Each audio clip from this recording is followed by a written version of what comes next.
Hi, I am Linda Beard, your host and author of the upcoming book Bold Enough. Welcome, welcome, welcome. Thank you for letting me come into your world again another week. How are you doing? How are you doing really? I really hope that you are doing well.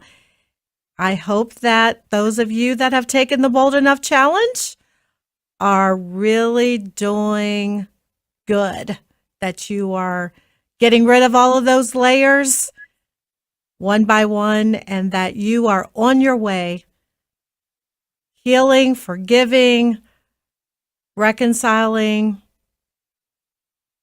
Those layers are peeling off daily. And for those of you that are joining me for the very first time, go back and listen to the very first podcast to learn about what Bold Enough is all about. Learn about my personal journey, why I decided to be bold enough, what this journey is all about. Today, I'm going to talk about bold enough to apologize, why this is a chapter in my book. In my bold enough journey, there were things that happened in my life that I wished I would have received an apology. I never got those apologies. And as I had to go through the healing process, I had to acknowledge that I was not ever going to get those apologies. In fact, the individuals I needed to get those apologies from were no longer living. So I needed to forgive. And I also came to the realization that there were people I needed to apologize to. How ironic was that? And then as I went through my bold enough journey and thought about all the traumatic events that occurred in my life, I thought about the apologies that I did give to people. And I realized that some of those apologies were pretty sorry apologies. How ironic was that? So, what is an apology anyway? Is there a way to apologize? I found out there is a way to apologize. What does apology consist of? Do you know what apology consists of? Those are good things to think about. Have you ever thought about what apology should consist of? Have you ever thought what an apology should not consist of? Well, I've got backup support today. My friend Barbara is here to help me help you with what is an apology and what it isn't. But I'm going to just give you a little bit about my personal journey regarding apologies.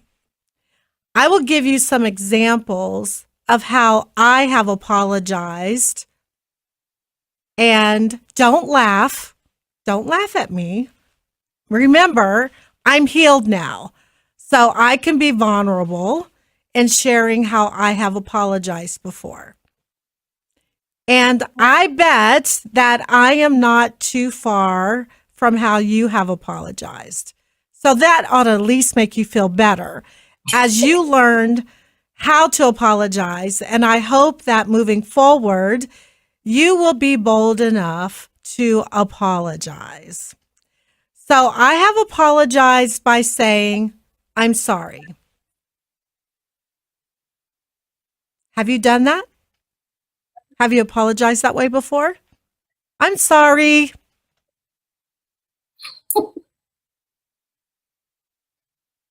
I've apologized like that many times. I'm sorry. I'm sorry. I'm sorry. I'm sorry. Different reflections in my voice, but 2 words. I'm sorry. I've apologized by saying, I'm sorry if I offended you. I didn't mean to. I've apologized by saying, I'm sorry, I really didn't mean to do it, but if you would not have done that, I would not have done that.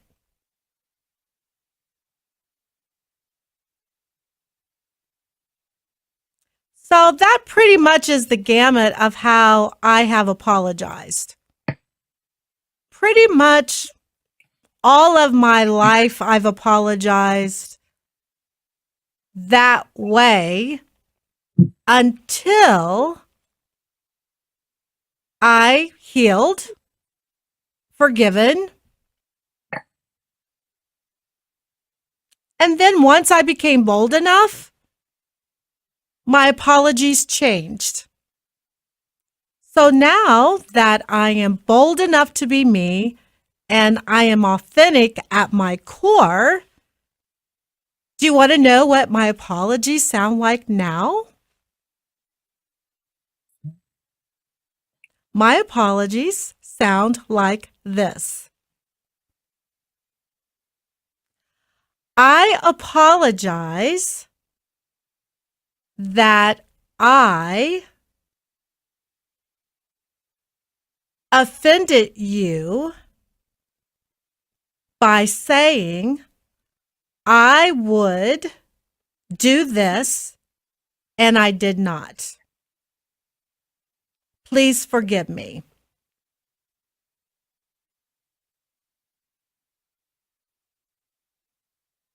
What do you think? Is that different from I'm sorry? I'm going to bring in my friend, Barbara Jackson, and my support specialist, my person that helps me stay on track in my bold enough journey, that keeps me from saying but and taking and me going backwards and me going forward in my bold enough journey. So, Barbara, welcome back. Let's talk about bold enough to apologize. How am I doing? You're doing better. I mean, it's a daily walk every day. You know, we have things happen to us every day, but we also, you know, we may do something to other people as well. Yeah, so let's talk about bold enough to apologize and what is an apology. And you know, I spoke about the buts and the ifs and apologies, and if we could just walk through with the listeners, what is an apology? Why should we leave out the words but and if, and why I'm sorry is not an apology in itself? I mean, the true meat of an apology. Well, thanks for having me back again. You're welcome. Using the word if doesn't really convey that you're taking responsibility for your actions, what you've done, what you've said, or what you did not do or did not say. When you say if, it's like, well, you're saying that I did something to you, but I'm saying I didn't. If you're saying I did something to you, then I'll say, if I'm sorry, you know, if I did this, I'm sorry. When you take full responsibility for something, your words change. You begin to think about what you did. And I'm sorry by itself can be dismissive as well, just to say, all right, let's just get this over with. Mm-hmm. But think about what you did. I'm sorry. And I didn't realize and not even, whether you realize it or not, just I did something to hurt you. Look at your words. I did something to hurt you. I'm sorry. This may have reminded you of this situation. Mm-hmm. That was not my intentions. Or what about when someone is saying, I know everybody can identify when you are having a conversation with someone, you give them your 100% attention, and then someone comes up and says, I'm sorry, I don't mean to interrupt, but they do. So usually when they do that, you have to take your 100% attention off that person. So I learn to respond in a way when they say, I'm sorry, I don't mean to interrupt. And I'll say, but you're going to. Exactly. So one of the things that I learned about myself is that I was, and you use a good example, is because I, in some ways, in the very little things like interruptions, felt that I was more important than someone else. Yeah. And I had to learn to call myself on that. Just that one little thing. I'm not more important than somebody else. Mm-hmm. Yeah. And that's significant. And then you could just go down the list, so there's hurting someone, really hurting someone, and then there are things that are interrupting someone. I'm not more important than someone else. Right. And so these are things that you find out about yourself that you have to look in the mirror and say, I do this. Yeah. Yeah. They become cliches, Mm-hmm. Statements we make to use as excuses. Yes. If you are impatient, maybe it's not a good time for you to talk to that person. Maybe you need to wait. Mm-hmm. But that person that they're talking to is just as important as you are. Exactly. And it's not a ticket for you to use entitlement or anything like that. But again, I have people, I get them to stop and think when they do interrupt and they say, I'm sorry, but so you're sorry, but you're still going to interrupt. And cause them to think about what their actions are. I can't be responsible for someone else's actions, but I can kind of point them out. You're not really sorry because you're going to do it anyway. It's a ticket. It's just, you're just not really sorry. So wait, be patient. And then when you have offended someone, it's usually after the fact. It's not before, Mm-hmm. It's after the fact. And then you can say, I'm sorry, I said this. I did this. It's the opposite of what I said earlier. Yeah, you did this for evil. God meant it for good. Well, I take responsibility at this point because that's part of grief work. The work that you do is apologizing. Mm-hmm. I am sorry. When I did this, it caused you not to trust me. When I lied, I caused you to hurt, to feel some pain. Think about how you would feel if it happened to you. And I apologize. Please forgive me. What I did was wrong. So therefore, prior to my healing, when I would say, I am sorry, simply the I am sorry was not enough because I was not completing why I was sorry.